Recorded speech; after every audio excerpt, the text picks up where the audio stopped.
Нысандар заңсыз салынбау керек. Барлық құрылыстар заң аясында жүргізілуі тиіс. Ал салынған жағдайда заңсыз құрылыстардың бұзылатынын ескертеміз. Осылай деген Сарыағаш қаласы әкімінің орынбасары Мұрат Байғабулов осы бағытта жұмыстардың жүйелі жүргізіліп жатқандығын алға тартып, көпшілікті тек заң аясында іс атқаруға шақырды. Толығырақ тілші материалында.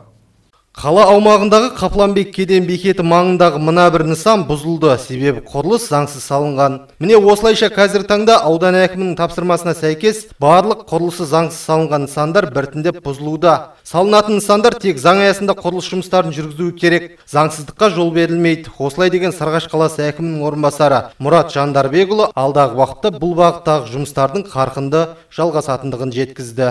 Жалпы аудан әкімінің тапсырмасына сәйкес бізде қаладағы заңсыз құрылыстар бойынша жұмысшы топ құрылған. Сол жұмысшы топтың ішінде мүшелері барлық мемлекеттік мекемелер бар. Ол жерде жаңағы аудандық полиция бөлімі, төтенше жағдайлар, одан кейін сіз, барлық жалпы мемлекеттік мекемелердің өкілдері бар. Сол бойынша анықталған заңсыз құрылыстардың бірі мынау. Бұл заңсыз құрылыс дегеніміз не? Оның астында мемлекеттік актісі жоқ. Одан кейін қабылдау актісі жоқ. Қабылдау актісі жоқ болғаннан кейін бізде жұмысшы топтың ережесіне сәйкес біз өз еркімізбен барып бұза аламыз. Немесе жаңағы егесін анықтап, егесінің өз еркімен бұзу керек. Сол келісімге келіп, өз еркімен бұзатын болды. Одан кейін бұл жер білесіздер, көршілес елімізбен Өзбекстанмен оңтүстік қақпамыз. Келбеті әдемі болып тұру керек.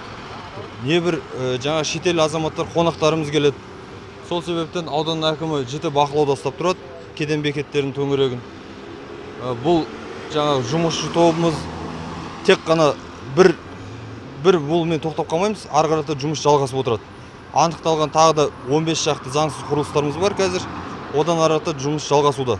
Сондықтан да көпшілікке ескертеміз, белгілі бір нысанның құрылысын салатын кезде құжаттардың дұрыстығына, заңдылығына мұқият қараңыздар, заңсыз құрылыс салмаңыздар, заңсыз құрылыстардың бұзылатындығын ескертеміз, дейді Сарыағаш қаласы әкімінің орынбасары Мұрат Байғабулов. Қуаныш Құлмырзаев, Денислам Тәліпбай, Сәт телеарнасының жаңалықтар қызметі.